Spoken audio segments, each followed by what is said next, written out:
The Germans naturally felt that they had been betrayed by the Zionists. This is because at the time the Rothschilds made their deal with Britain for Palestine in exchange for bringing America into the war, Germany was the most friendly country in the world towards the Jews. Indeed, the German Emancipation Edict of 1822 guaranteed Jews in Germany all civil rights enjoyed by Germans.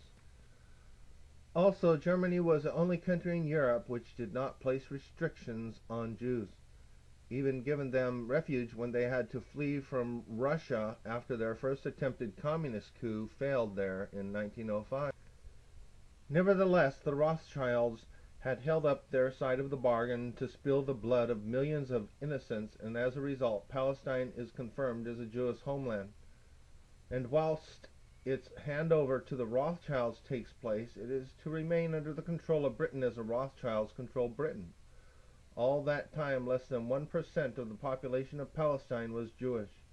Interestingly, the host of the Versailles Peace Conference is its boss, Baron Edmund de Rothschild.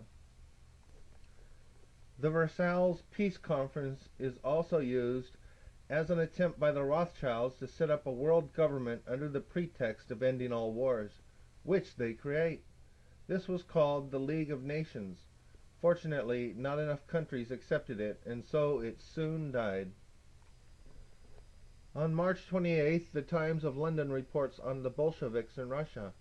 One of the curious features of the Bolshevist movement is the high percentage of non-Russian elements among its leaders.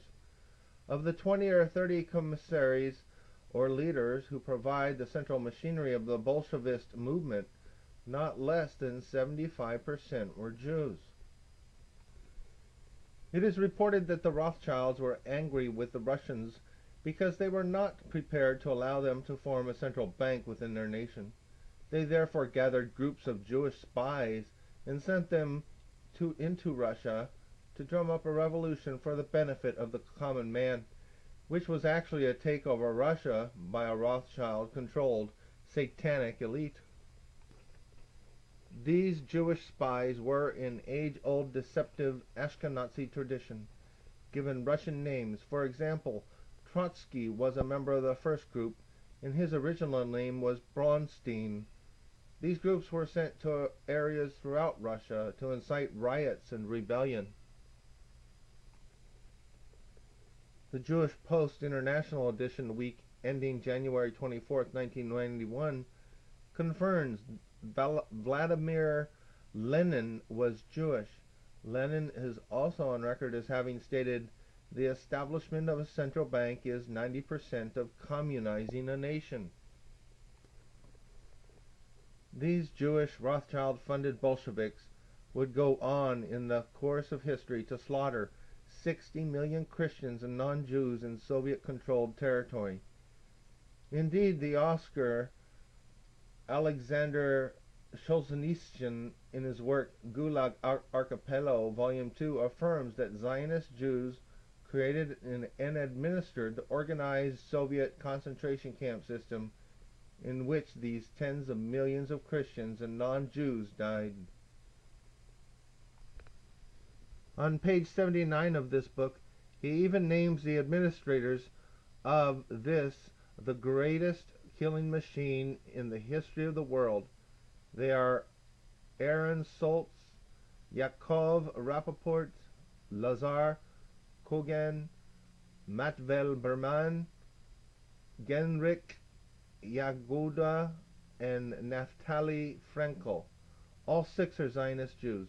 In 1970, Solzhenitsyn would be awarded the Nobel Peace Prize for Literature. N.M. Rothschild and Sons are given a permanent role to fix the world's daily gold price. This takes place in the City of London offices daily at 1100 hours in the same room until 2004.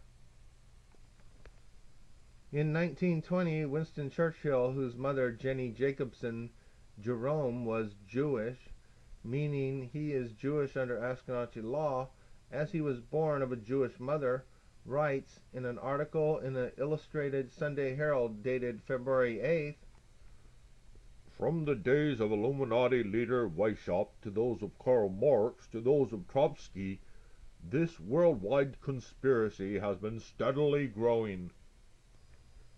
And now at last this band of extraordinary personalities from the underworld of the great cities of Europe and America have gripped the Russian people by the hair of their heads and become the undisputed masters of that enormous empire. In 1921, under the orders of Jacob Schiff, the Council on Foreign Relations (CFR) is founded by Ashkenazi Jews Bernard Baruch and Colonel Edward Mandel House. Schiff gave his orders prior to his death in 1920, as he knew an organization in America needed to be set up to select politicians to carry on the Rothschilds conspiracy, and the formation of the CFR was actually agreed in a meeting on May 30th, 1919 in the Hotel Majestic in Paris, France. And this slide on the top is Bernard Baruch and Colonel Mandel House. He even looks like a thug, doesn't he?